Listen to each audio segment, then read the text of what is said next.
ಹುಬ್ಬಳ್ಳಿ ಹೊರವಲಯದಲ್ಲಿ ಗಬ್ಬೂರ ಒಂದು ವೃತ್ತದಲ್ಲಿ ಇಲ್ಲಿ ಜಗಜ್ಯೋತಿ ಬಸವೇಶ್ವರ ಆಟೋ ರಿಕ್ಷಾ ನಿಲ್ದಾಣವನ್ನು ಸ್ಥಾಪನೆ ಮಾಡಿ 10 ವರ್ಷ ಆಗಿತ್ತು.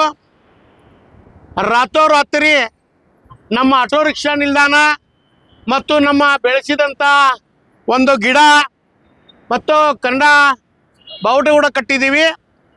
ರಾತ್ರಿ ಹೊತ್ತಿನಲ್ಲಿ ಇದನ್ನು ಯಾರೋ ನಾವು ಇದರ ಬಗ್ಗೆ ಸೂಕ್ತ ತನಿಖೆ ಆಗಬೇಕು.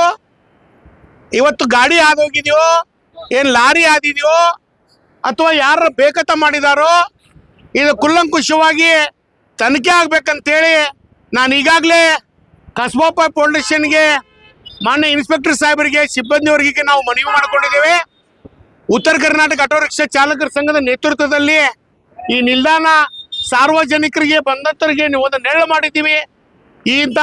ಇದ್ದಂಥ ಮರವನ್ನು ಮುರಿದು ಗಿಡ ನಮ್ಮ ಆಟೋ ರಿಕ್ಷಾ ಒಂದು ಕಂಬವನ್ನು ಕೆಡೆದು ಕಂಪೌಂಡನ್ನು ಕೆಡೆದು ಹೋಗಿದ್ದಾರೆ. ಇದು ಕುಲ್ಲಂಕುಷವಾಗಿ ಗಾಡಿ ಏನರ ಹಾದಿದ್ರೆ ಆ ಗಾಡಿ ಯಾವ ಓನರ್ ಇರ್ತಾನೋ ಅವ್ರು ಕರೆಸಿ ತನಿಖೆ ಮಾಡಿಸ್ಬೇಕು. ಅಥವಾ ಯಾರಾದರೂ ಕಿಡಿಗೇಡಿಗಳು ಮಾಡಿದ್ರು ಕೂಡ ಅಂಥವ್ರು ತಂದು ಬಂಧಿಸ್ಬೇಕು. ಇದನ್ನು ಕೂಡಲೇ ಸಾಹೇಬರು ನಾವು ಈಗಾಗಲೇ ಮನವಿ ಮಾಡಿ ಕಂಪ್ಲೇಂಟ್ ಕೂಡ ಮಾಡಿದ್ದೇವೆ. ತನಿಖೆ ಮಾಡಿ ಇದನ್ನು ನಮಗೊಂದು ನ್ಯಾಯ ಕೊಡಿಸ್ಬೇಕಂತ ಹೇಳಿದ್ದೇವೆ. ನ್ಯಾಯ ಕೊಡಿಸಿದ್ರೆ ಹೋರಾಟಕ್ಕಿಂತ ಮಾಧ್ಯಮಕ್ಕೆ ವಿನಂತಿ ಮಾಡ್ತೇವೆ.